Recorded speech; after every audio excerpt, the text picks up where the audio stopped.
Michael was one of a kind. I thinking back to when we met and the many times that we spent together.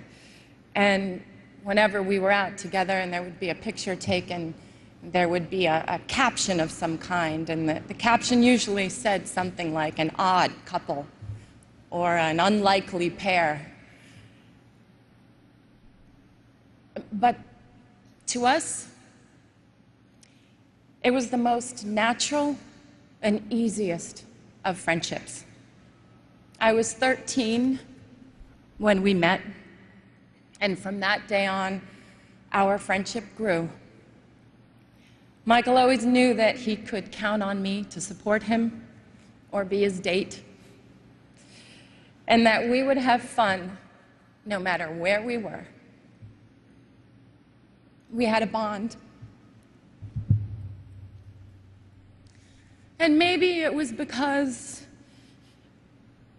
we both understood what it was like to be in the spotlight from a very, very young age. I used to tease him and I'd say, you know, I started when I was 11 months old. You're a slacker. You were what, 5?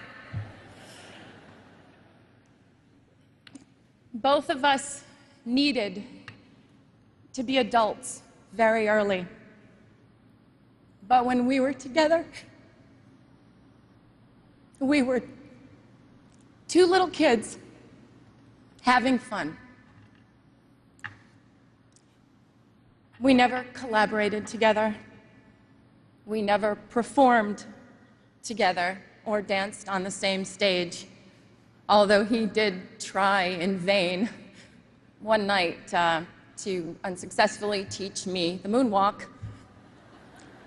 And he just basically just shook his head and crossed his arms at my attempt.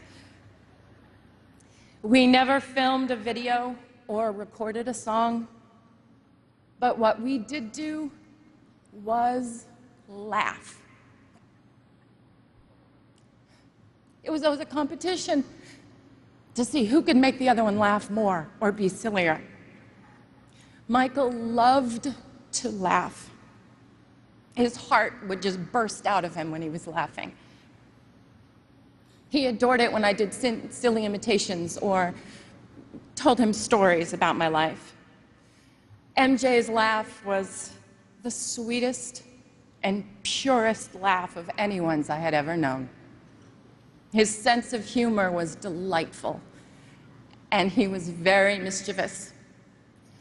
I remember it was the night before Elizabeth Taylor's wedding, and he had called me prior and asked if I would join him. He didn't want to be alone for all the festivities.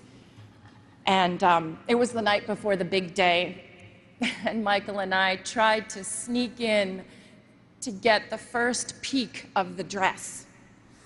And we were just giggling like crazy, and we almost passed out in hysterics when we realized that Elizabeth was actually asleep in the bed. We thought she was in an entirely different room. And we had to laugh and sneak out. Then at the point of the wedding, when there was the first dance, basically we had to joke that we were the mother and father of the bride. Yes, it may have seemed very odd to the outside, but we made it fun and we made it real. When he started wearing the glove, I was like, what's up with the glove? I was like, look, if you're gonna hold my hand, it better be the non-gloved one, because sequins really hurt me. He would dig in. He'd just shake his head and he would just smile. He loved to be teased. Seeing him smile made you feel like everything was going to be all right. To the outside world, Michael was a genius with unchallenged ability. To the people who were lucky enough to know him personally, he was caring and funny, honest, pure, non-jaded, and he was a lover of life. He cared so deeply for his family and his friends and his fans.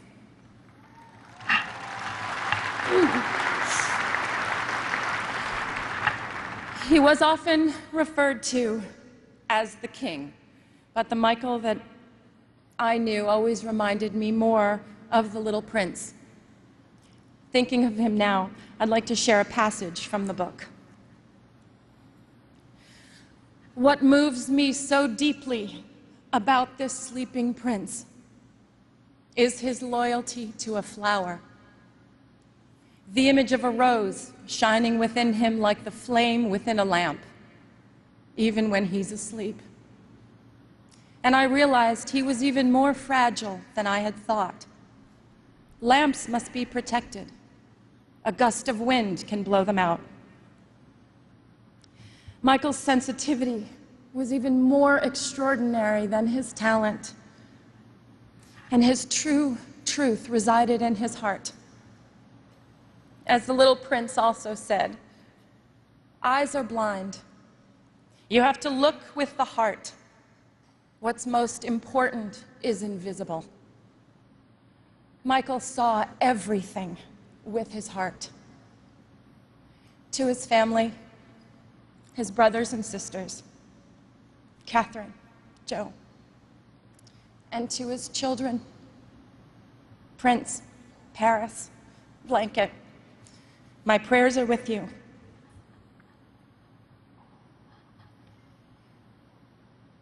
Michael's favorite song was not one of the countless masterpieces that he gave us, but it was a song that Charlie Chaplin wrote for the movie Modern Times.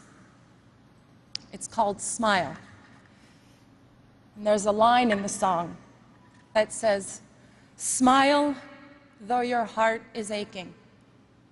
Today, although our hearts are aching, we need to look up where he is undoubtedly perched in a crescent moon, and we need to smile.